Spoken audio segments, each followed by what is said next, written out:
Trump is sending NASA back to the moon. President Trump has formally told NASA to send U.S. astronauts back to the moon. The directive I'm signing today will refocus America's space program on human exploration and discovery, he said. Standing at the president's side as he signed Space Policy Directive 1 on Monday was Apollo 17 astronaut Harrison Schmitt, one of the last two humans to ever walk on the moon, in a mission that took place 45 years ago this week. Since that time, no human has ventured out beyond low Earth orbit. NASA doesn't even have its own space vehicle, having retired the space shuttles in 2011. Americans currently ride up to the International Space Station in Russian capsules, though private space taxis are expected to start ferrying them up as soon as next year. For now, the ultimate goal for human exploration in space remains Mars.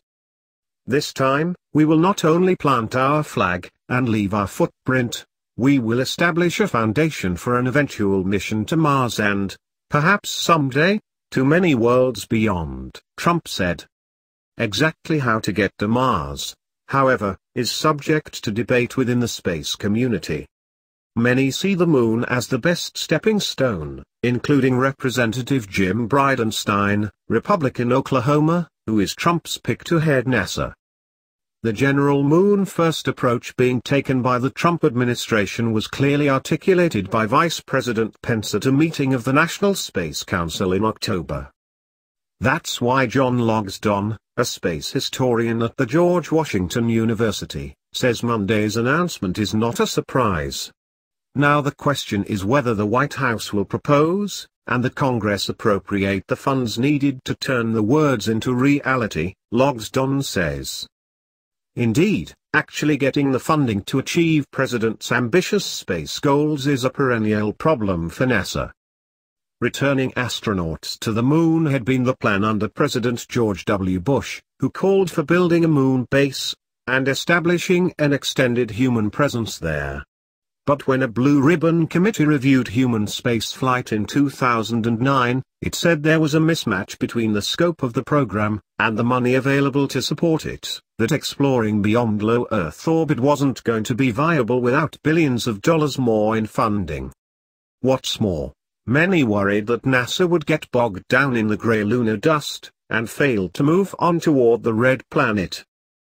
That's part of why the Obama administration shifted the focus from the moon to a flexible path that would target new destinations, such as an asteroid, to get astronauts farther out into deep space. But the asteroid mission proved more difficult than expected.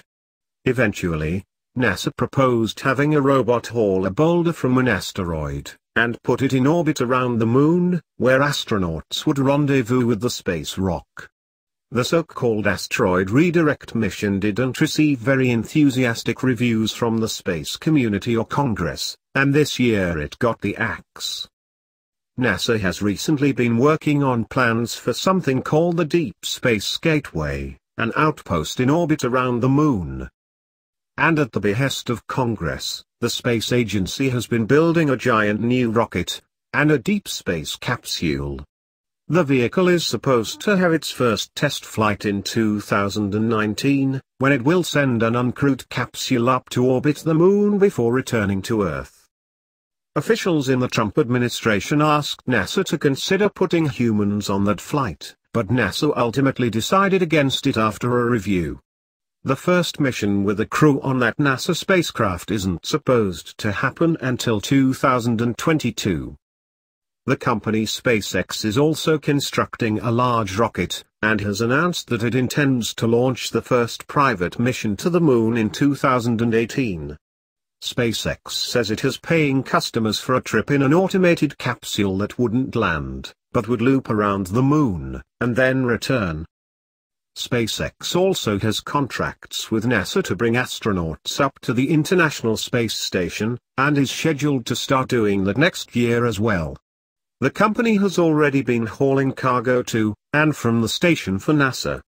Boeing also has a space transportation system in the works, and its first flight with NASA astronauts on board is planned for 2018.